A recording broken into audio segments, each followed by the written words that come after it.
What's up, everybody, and welcome back into the Play the Fight Song College Football Show, the Nebraska side of things. We have a guest in studio today. If you can't tell, everybody knows this name floating around Nebraska socials and, of course, the YouTube channel. Connor Hayden, better known as Corn Craze. Connor, welcome to the show. We appreciate you joining us. Right, thanks for having me.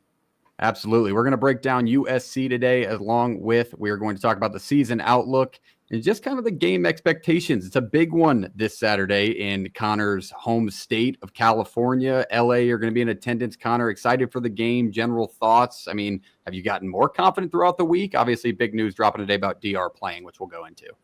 I'd say I got a little bit more confident. I think Rule went and did his presser today, said that it's been a seamless transition and better than he could have expected or hoped for. So I think that's something you point to and say, wow, if Nebraska has a transition to an offensive coordinator who's competent, not only competent, but as experienced as Dana Holgorsen is, I would say I'm a little bit more excited than I was a couple days back. So that's the first thing.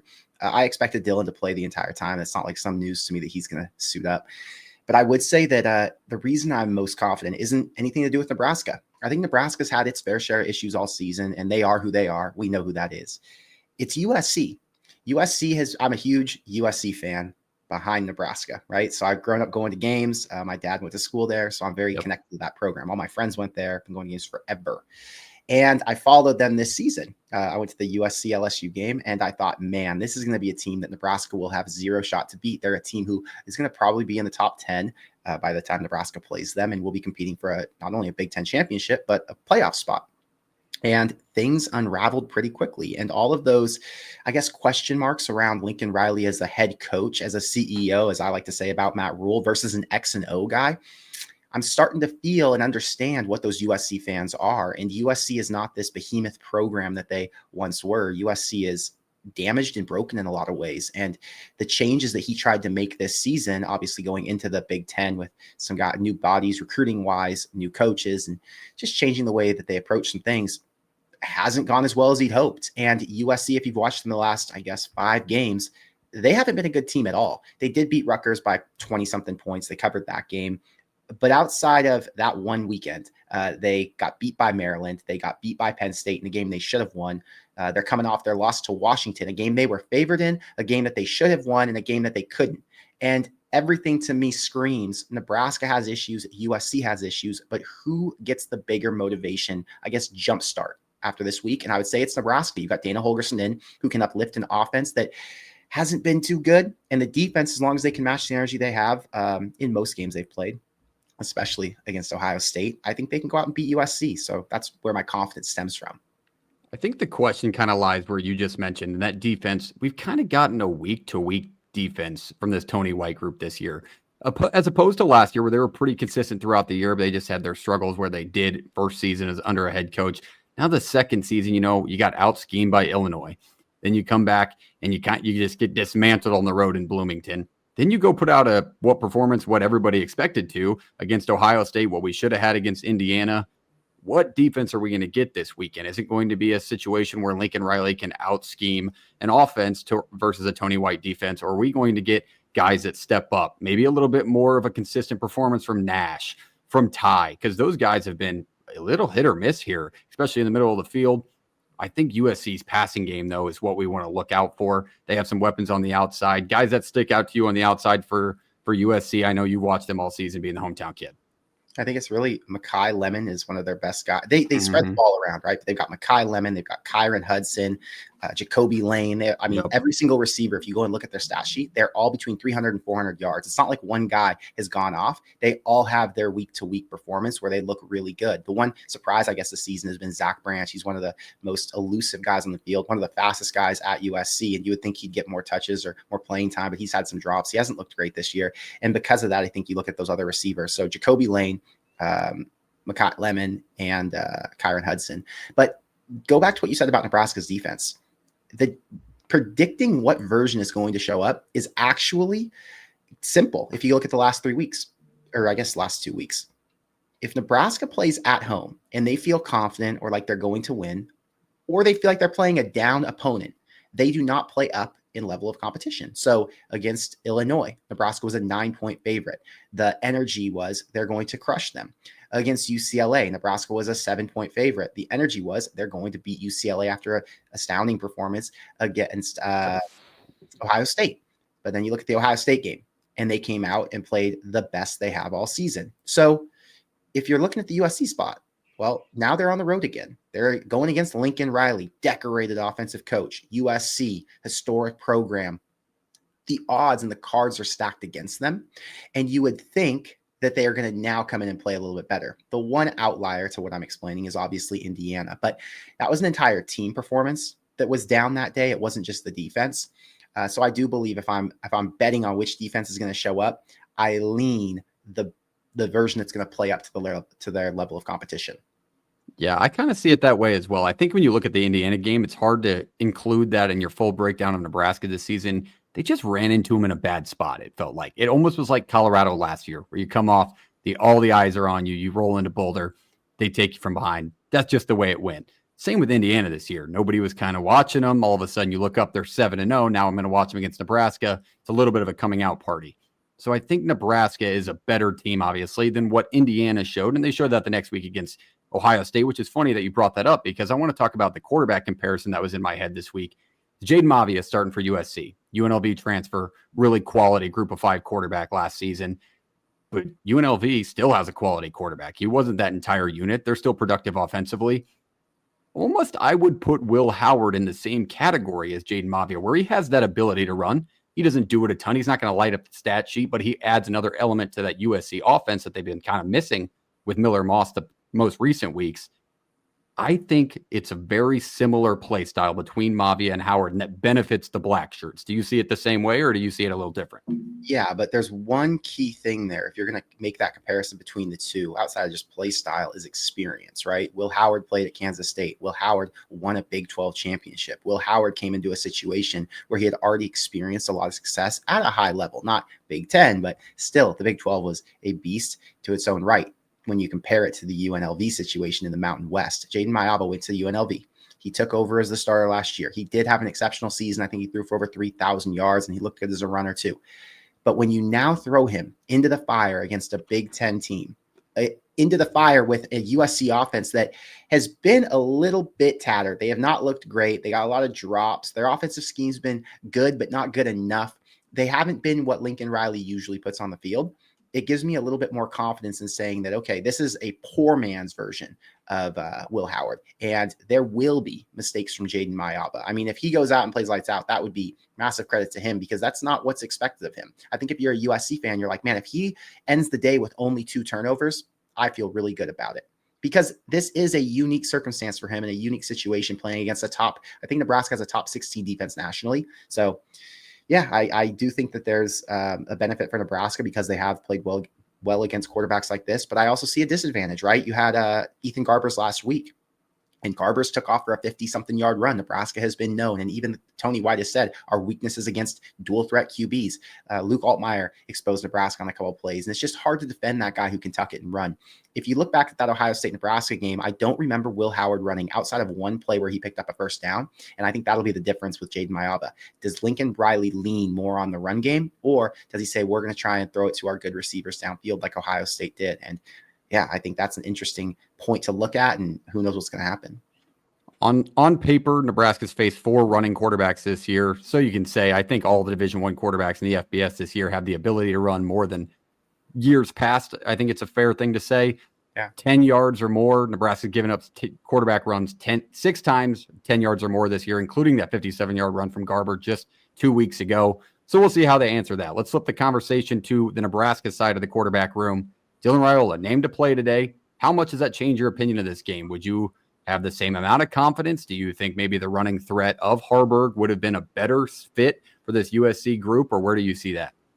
So I never thought that Harburg was going to start this game, but I did think, I thought about what the prospect would look like. And yeah, you got to. Yeah, if you look back at the USC-Michigan game, USC got dominated by a heavy run attack. And I thought, man, if Nebraska did decide to go heavy with Harburg, I would actually have a similar outlook on Nebraska's ceiling. The only thing that makes me think that Nebraska is going to have a lot better of a chance to win this week with Dylan is because you now have Dana Holgorsen, who is going to have a more effective pass game and a more effective philosophy than Marcus Satterfield did. But if you went back to Marcus Satterfield being the OC, I would prefer Harburg running an option style offense against USC, because USC's not that good up front. Their front four, first off, they lost some depth. They lost Gentry and they lost Bear Alexander. Yeah, that was a big loss. Yeah, they already didn't have that much depth to begin with, and they weren't that big. They weren't ready to come into the Big Ten and compete right away from a front seven perspective on defense. And I think that Nebraska has shown in the past with a healthy Heinrich Harburg that they can be effective with that heavy power run game. And then it obviously leaves the opportunity to throw it over top to guys like Jalen Lloyd, who get open because the entire defense comes up to make sure that they can stop the option or the zones, whatever it is. So I actually would be confident in either offensive system because Nebraska does have a really good matchup against USC if Harburg was in. Yeah, it's one thing to look at when you look at Nebraska on paper. You know, they don't run the ball for a ton of yards a lot. 3.4 yards per carry per rush. On the defensive side for USC, they give up 4.5 yards a carry per rush. So with a new guy behind the play calling sheet in Holgorsen, you got to think they're going to be a little bit more consistent when it comes to running the ball, because that's what Rule's pushed the entire season, but we've never gotten that out of a Satterfield offense. I'm a guy that stuck up for Satterfield last year. First-year guy. How many injuries did Nebraska have last season? Give him a bypass. It looked good to start the season, right? Put up 40 points, put up 30 points. All right, now we can kind of get it going because he actually has weapons there. Now, in the situation that he's in, he's losing the play calling sheet. It's 100% earned from what Nebraska's done this season. Does Holgorsen, I don't think Satterfield's schemes were that bad, Connor. I really don't. He had a couple, the double play action, screen pass against Rutgers. Those things like that are what you should do with the talent Nebraska has on the offensive side of the ball. Do you think Holgorsen, who obviously is not going to implement a ton of new plays at this point in the season, is it going to be more of a run heavy against a team that gives up 4.5 yards per carry, or do you think he's going to open it up and maybe scheme some receivers open this week? Well, let's start with Satterfield, right? You talked about Satterfield not having that bad of a play call situation or a scheme. It's timing. The problem was I don't think he coached Dylan the right way. So I think he wanted long developing plays, and he wanted to make sure that Dylan got the ball out to his third read or whatever that was, the guy who was going to be downfield. And Nebraska didn't have the offensive line to protect him for long enough, which meant Dylan would either take sacks, he wouldn't have the guy open, and then it would lead to chaos because they couldn't move the ball downfield. The other thing was I didn't like the situations he would call plays in. So absolutely, you were like, why is he calling a run right now, or why is he calling a screen pass right now? So I'm hoping that the guy who's more experienced like Holgorsen is going to change that up. Can you re-ask me the question now that you had wanted me to answer? Yeah, I think. What do you think this week when it comes to Dana's play calling? Do you think it's going to be more consistent on the running side of things, or do you think he's going to try to scheme guys open across the middle for those not maybe long plays, but just crossing routes, which USC struggle with? Yeah, I think that the game plan has to be get Raiola comfortable early. That's what happened when he played against UTEP. That's what happened when he played against Colorado. There were opportunities for him to make plays and get his confidence up, and then they would lean into the deeper plays that would get guys downfield. So I think you see short passes, easy run game, and things will be simplified to get the offense rolling. And then once we see them get confident, he'll allow them to take shots. That's my guess. I don't know if it'll be a 50-50 split, but I do think Nebraska is going to run until they can't. And if USC does stack the box, that's going to give Nebraska a lot more opportunities to throw it downfield. And like we said, USC is going to have to play up because although, yes, Nebraska's run game is averaging less than 4 yards a carry, they can be more explosive if they're going against a weaker front. Against these Big Ten teams, if it's hard to run against USC, it might be a little bit easier. So I think it's going to be kind of a situational deal. And depending on what Holgorsen's seeing, they're going to open it up based on USC's ability. The offense this year is obviously the main topic of conversation for pretty much everybody. You look at the offense, bring in a new quarterback coach, co-offense coordinator, and Glenn Thomas, who I don't think had a lot to do on the offensive coordinator side of things. We haven't really seen him enough to know if he's going to develop these guys deep into a season, but we've seen Raiola take a step back since he started playing with confidence against UTEP, against Colorado. You kind of saw 18-year-old, 19-year-old kid come out, balls out, play with confidence, and he's taken that step back. I think the key moment that I saw in my mind was the Rutgers pick off that first read of an RPO. Since then, it's just kind of been that second thought in his head. Teams have been blitzing him off the edge, blitzing 5-6 guys at a time. All of a sudden, he gets in trouble, is taking a few licks. How important is the offensive line this weekend to pick up those blitzes, give Raiola the extra half second, quarter of a second, and keep him on his feet? Because it's just been a struggle lately. And teams like are coming up, Wisconsin, Iowa, which we'll talk about, they're going to blitz the hell out of them. Yeah, well, you are who you are at this point in the season. Do you have any confidence that the offensive line is going to step up and play better than they have? I don't. I don't know why we would expect anything different, right? So you're working around what you have. So in that case, we're saying, okay, the offensive line isn't going to give Dylan 6 seconds to throw, which means he's not going to be able to drop back and make that third read. The offensive line will give him 2 or 3 seconds, which means in that 2 or 3 seconds, Dylan has to make a decision. Dylan has to pull the trigger, and at times this season, he hasn't yet. I think Holgerson is going to say, this is bullshit. You need to get the ball out because you holding on to it is doing a disservice to you and to your receivers because you're not able to get it to them and allow them to make plays. Dylan came to Nebraska not to be a playmaker. He came to be a distributor. He came to get the ball to the weapons and to let them make plays after the catch. This year, we have not seen that. We've seen Dylan have to do too much. We've seen him have to be the playmaker, which isn't his style. It's not his deal. He needs to go out there and get it out. So it doesn't matter if the receiver runs a 2-yard, 3-yard slant. Get it into his hands and let him turn upfield. And that's the only way Nebraska is going to be successful when you have an offensive line who's proven they aren't going to be able to give him the time that he needs to run what Satterfield wanted to, which was deep routes downfield. And a part of that is backs picking up blitzes. We've struggled with that. Emmett's not been great. Dowdell misses a few here and there, but other teams just seem to be a little bit more progressed in their blitz schemes. We'll see how they adjust this week. But flipping to the wide receivers, which we talked about, are very important, especially in the schemes that exist right now. Nayor, Banks, Lloyd, guys like that, we haven't seen quite get that extra step of separation. I'm a guy who, if anybody's been watching this channel before, knows I was on the fire Garrett McGuire train as much as I've been on a fire Satterfield train. What do you think on that? Because it's not a take that's out there a lot, but our wide receivers have struggled, both perimeter blocking, just getting open and creating that separations. And I think they're too elite, and we haven't seen the development in that room either. But what are your thoughts on Garrett McGuire and that unit throughout the season? Yeah, I'm not a football coach. I don't know. Matt Rule obviously hires guys based on what he thinks is the right fit for his offense and for his team. And I'm of the belief, I'm pretty confident in saying Garrett McGuire won't be back next year. Ed Foley won't be back next year. Satterfield won't be back next year.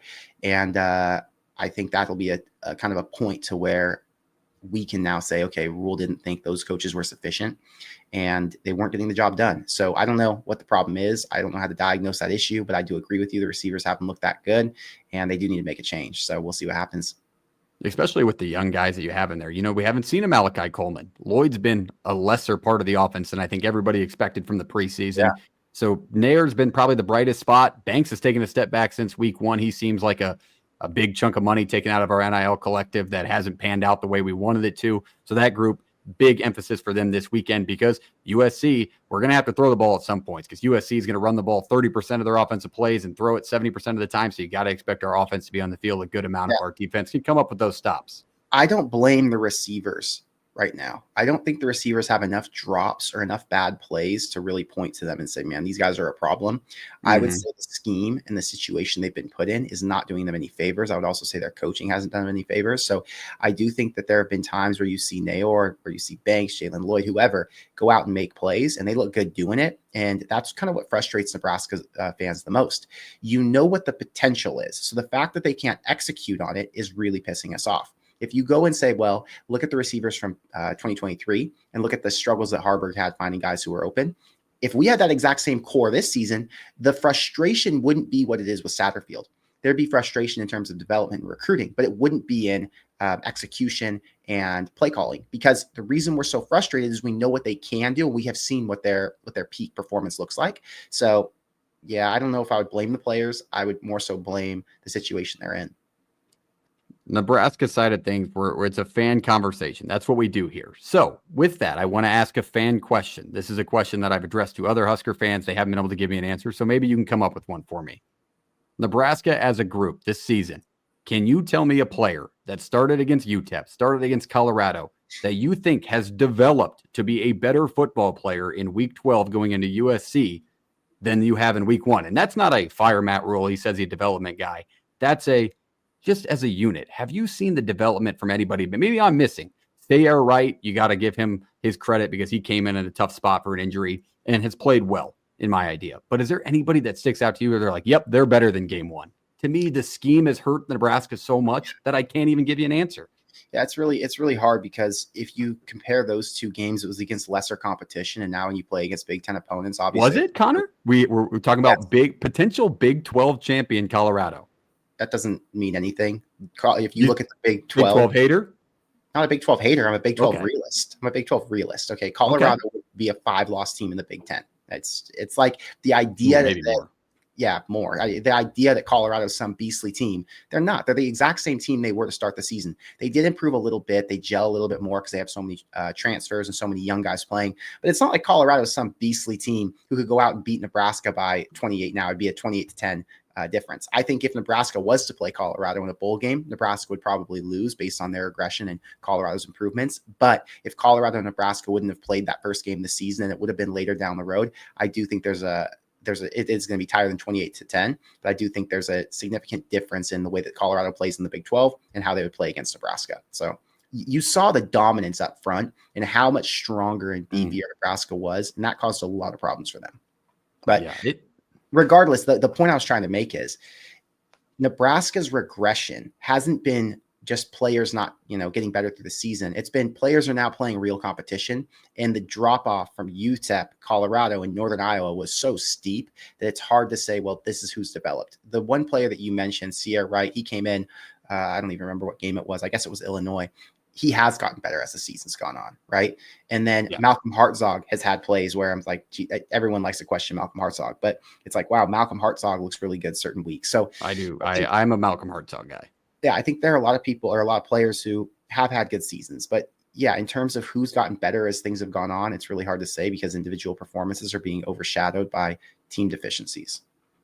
All right. That is the grand scheme of Nebraska as a team. For the USC game, to wrap up our thoughts, Connor, over your channel, you had 24-20 Nebraska, correct?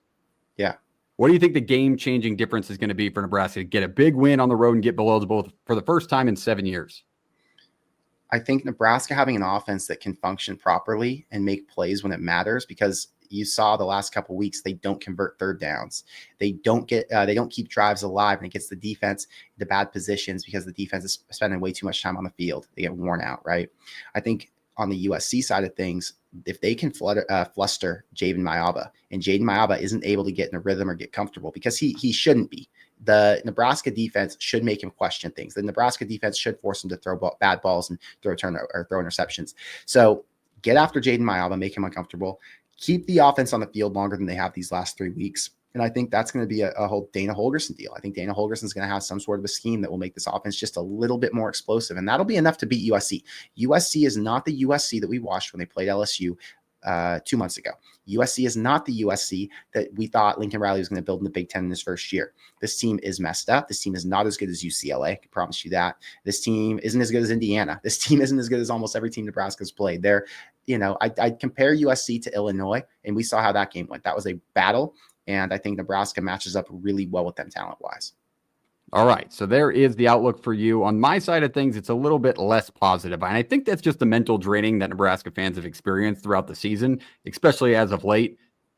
I don't see a situation where Nebraska can convince my mind that they're going to go on the road and win in this spot. And that's simply just because of what I've seen lately. If we get the Ohio State, pause right there. So what you're saying, I want to understand this, right?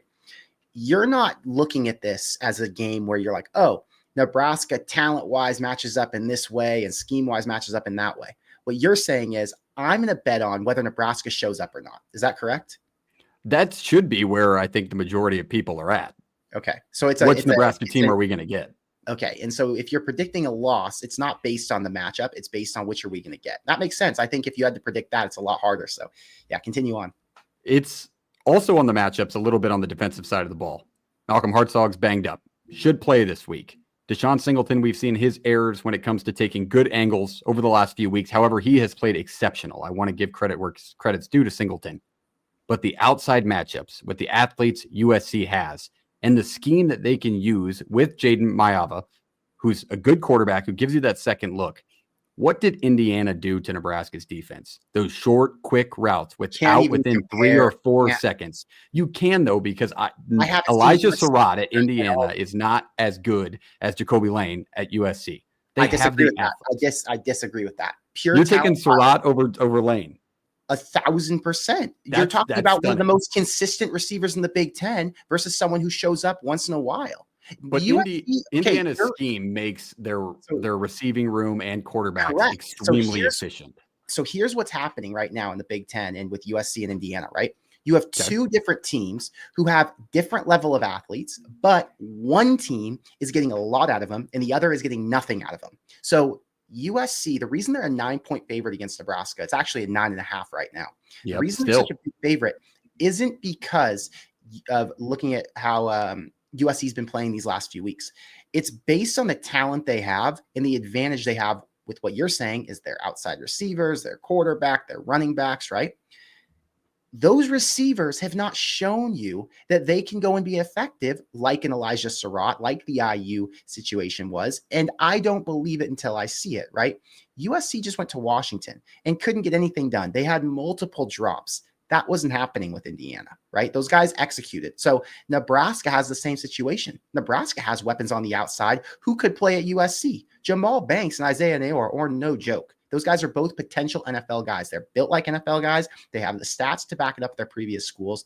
If they would have had any sort of competent play calling, they would have had a lot better of a season this year. So yes, USC does have guys who on paper are really good. Zach Branch was a 5-star receiver, supposed to be one of the best receivers in the entire country this year. Yeah, he's sophomore slumping for sure. Beyond sophomore slump, he's non-existent, right? So a lot of these players at USC who you point to and say, well, the potential, this, that, whatever, I hear you. But go and point to the same side of Nebraska guys. They have potential too, but they're not effective. They haven't been successful. Neither is USC's. So yes, I agree with you. They could give Nebraska problems. But why would I believe they're going to give Nebraska problems when they couldn't give anybody else problems? Fair enough. However, Nebraska is coming off a bye, as is USC. Yep. We need a good Nebraska performance off a bye. That's asking a lot for what this program has felt like. And I get it. New head coach, wipe the slate clean, fill the Kool-Aid juice, which is a little bit of what we're doing. But we need a good bye week performance here. But USC is doing the same thing, wearing alternate uniforms, coming off a bye. Feels like they're playing maybe just to scrape bowl eligibility across the board under Lincoln Riley, who's getting paid some of the top money in college football to beat a 5-4 Nebraska team. I love the confidence, and you've definitely instilled more of a confidence in me looking at this Nebraska defense. If we get the team that we expect, and I know Tony White can roll out, and we don't get the team that's on the field every 35 seconds because we went 3 and out, I like our chances better. But just in this spot on the road, I think the talent is going to be a little too much, and Nebraska will lose a close one. I think it's going to be not very high scoring. The defense will show up, but like a 21-17, 21-16 level game. See, I can't see how you can predict a 21-17 game if you're making your prediction based on which team will show up. If you're basing it on which team will show up, Nebraska is going to lose they should lose by 14-17. It's not going to be close. If Nebraska shows up, we're going to see the defense who played against Ohio State. They're going to go up against a quarterback who has not played at all this year. They're going to go up against an offense who has not been formidable against most of their opponents, and they haven't been able to score in multiple quarters. Like, they just get completely shut down. So I think if you're predicting Nebraska not to show up, which I have had that prediction in my head, Nebraska's losing by 14 to 21 points if they don't show up. So if you get the bad level of Nebraska, you think it's gonna be a blowout? I think the bad level of Nebraska, I think the way USC has been beaten down this season, like we've talked about, it's still going to result in a win for them. Yeah. Even getting bad Nebraska. If we get good Nebraska, we win the football game. I just don't know, coming off a bye, if I can convince myself in my head that we're going to get a good enough team to win on the road. Right. And that's the question mark, right? I'm betting on we're going to get a team who shows up. That's why I think 24-20. The whole thing with USC is they are 2021 Nebraska.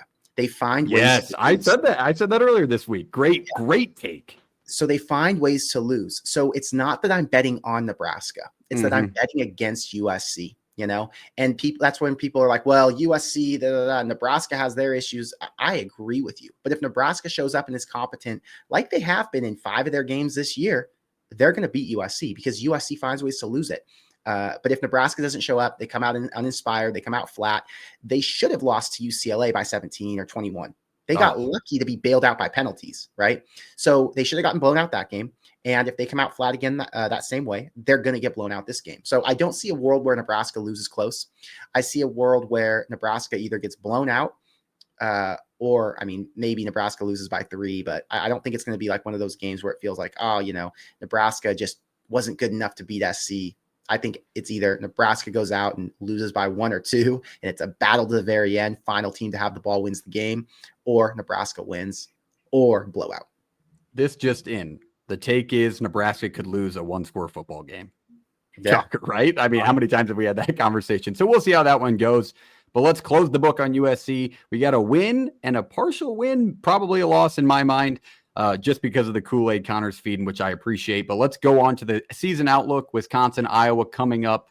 For you as a team, what do you want to take away from this weekend going forward that will instill more confidence in Wisconsin and Iowa? Personally, I see Wisconsin as a better spot to win. Obviously, being at home helps. But just the way Iowa's played and what will be on the line and more meaningful for their downgrade of a season, kind of like USC's having from what they thought they were going to do, which is great, by the way. Mm-hmm. What do you think on the outlook of the season? So if Nebraska was playing Wisconsin at home this week, I would predict Wisconsin wins 28-17. If Nebraska was playing on the road at Iowa this week, I would predict Nebraska loses 27-17.